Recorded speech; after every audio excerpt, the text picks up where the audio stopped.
A la muerte del emperador Justiniano en el año 565, el imperio se encuentra en lo más alto a nivel territorial, pero está en lo más bajo a nivel económico, pues tantas campañas militares a lo largo de décadas, sumado a la llegada de la peste bubónica, dejaron en bancarrota a las arcas imperiales, lo que se traduce en la pérdida de recursos militares. No hay suficiente dinero para pagarles a los soldados por sus servicios de defender las nuevas conquistas, unas conquistas que no van a durar mucho tiempo.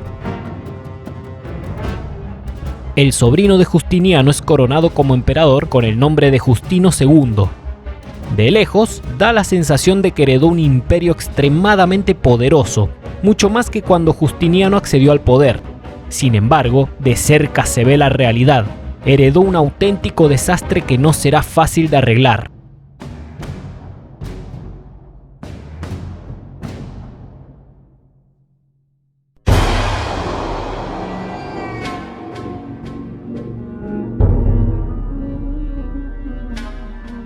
Los persas conocen la catastrófica situación financiera del imperio y aprovechan para planear una campaña para hacer lo que siempre quisieron hacer: invadir el oriente del imperio para apoderarse de ricas ciudades romanas. Sin embargo, los primeros territorios en caer son los que están en la Italia recién conquistada, pues una gran parte del suelo italiano es invadido por guerreros lombardos, que llegaron dirigidos por un caudillo llamado Alboin o Alboino.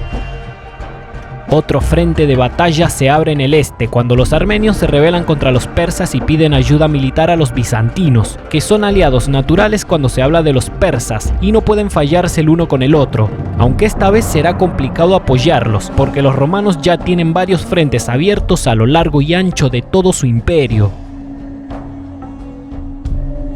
Dos emperadores más ve coronar el imperio hasta la década del 80 del siglo VI, momento en que asciende alguien llamado Mauricio al trono, el yerno de su antecesor, Tiberio II.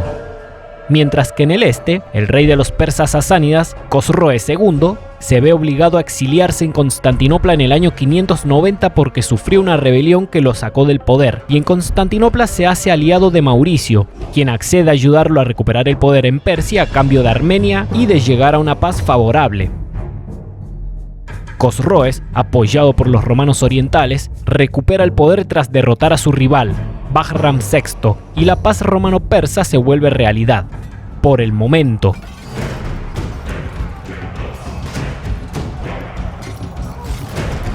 Mientras tanto, Italia fue invadida por lombardos, bárbaros germánicos que, a diferencia de los ostrogodos, no están romanizados y no tienen respeto por la antigua civilización romana, ni por sus instituciones ni su autoridad sobre Italia. Por ello es que la guerra es sangrienta y no existen pactos de caballerosidad.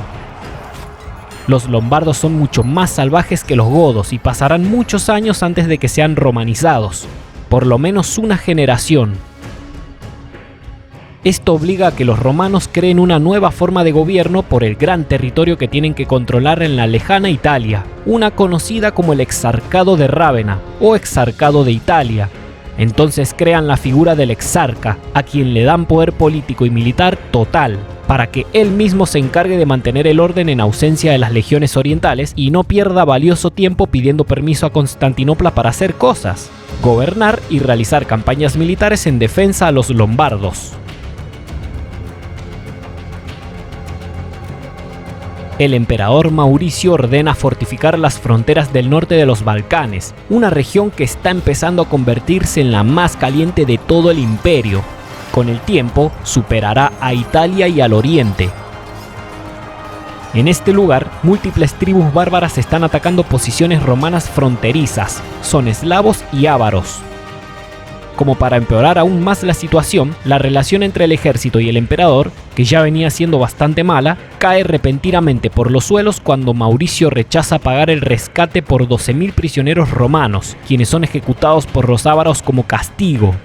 No solo eso, el emperador retrasa los pagos a los militares y les ordena no abandonar las fronteras danubianas, la que los separa del territorio de los ávaros. Incluso tienen que permanecer allí durante el invierno, sin relevo y sin poder volver a ver a sus familias en el sur. Toda esta gran tensión explota por los aires y se desata una rebelión militar contra Mauricio. Los militares rebeldes unen fuerzas con lo que se podría considerar como una mafia de Constantinopla del siglo VI, la facción verde del Hipódromo, una de las organizaciones más poderosas de aquella época del imperio, económicamente hablando. En el año 602, los rebeldes nombran a Focas como nuevo emperador y se desata el terror en Constantinopla.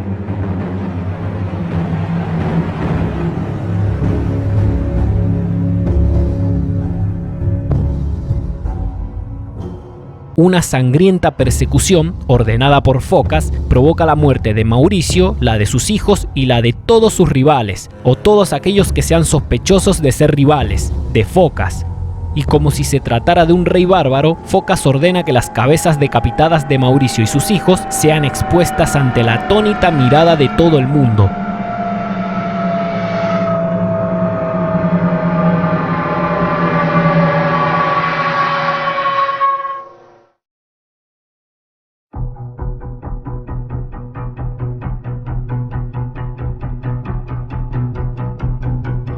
La barbarie contra Mauricio desata la furia de Cosroes, quien le debe su reinado persa al emperador asesinado, ya que lo ayudó cuando más lo necesitaba.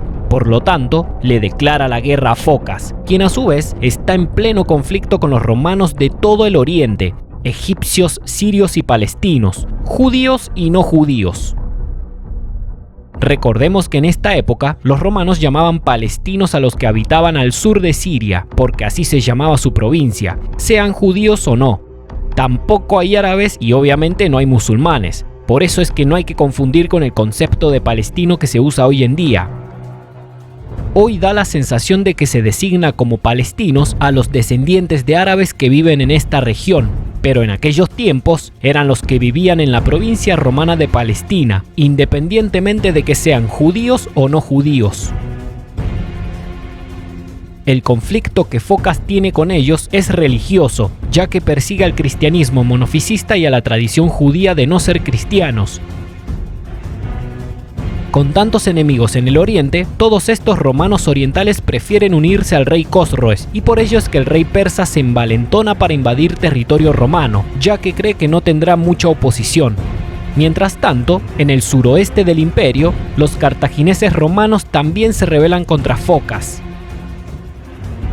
En Cartago hay un gobernante poderoso, es un exarca, Heraclio, quien invade Egipto con su ejército y marcha a Constantinopla desde el oriente, mientras que su hijo, también llamado Heraclio, hace lo mismo desde el mar, y su hijo es quien llega primero a la capital bizantina, donde los pocos apoyos que tenía Focas los termina perdiendo, incluyendo la Guardia Imperial de Excubitores, que, liderados por Prisco, se declaran leales a Heraclio. Todo el mundo estaba harto de Focas, por ello es ejecutado.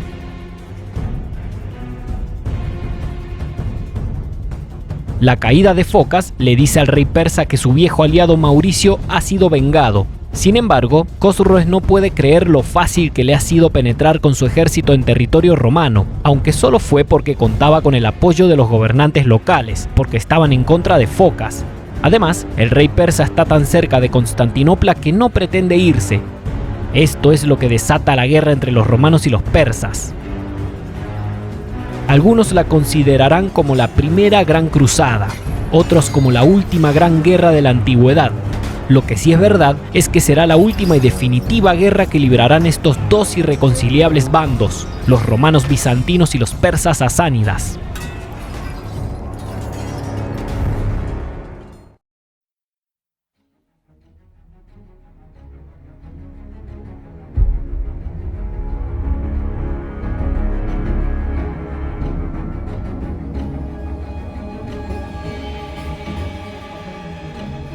El conflicto empezó en el año 602, con la muerte de Mauricio, cuando Cosroes le declaró la guerra a Focas, no al Imperio Romano, pero inevitablemente el conflicto volcará su naturaleza a una guerra directa entre ambos imperios, una guerra que durará hasta el año 628, una guerra que dejará destrozados a los dos imperios, una guerra que librarán al mismo tiempo que las fronteras del norte de los dos imperios serán objeto de invasiones constante por parte de tribus bárbaras.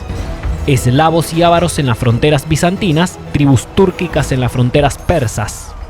Pero ya es tarde para la paz, porque los romanos y los persas abrieron otro frente entre ellos y entraron en un conflicto bélico que terminará siendo devastador para los dos imperios, aunque para uno de ellos será mucho peor, a tal punto que desaparecerá de la historia solo unos pocos años después de la guerra, momento en que otro poder desconocido y gigantesco invadirá territorio romano y persa, un poder que vendrá del sur, de la península arábiga. Los feroces guerreros del Islam, seguidores de su profeta Mahoma, o Mohammed como le dicen ellos, se trata de guerreros que siguen una nueva fe, unos guerreros casi salvajes provenientes del sur. Se los llamarán musulmanes.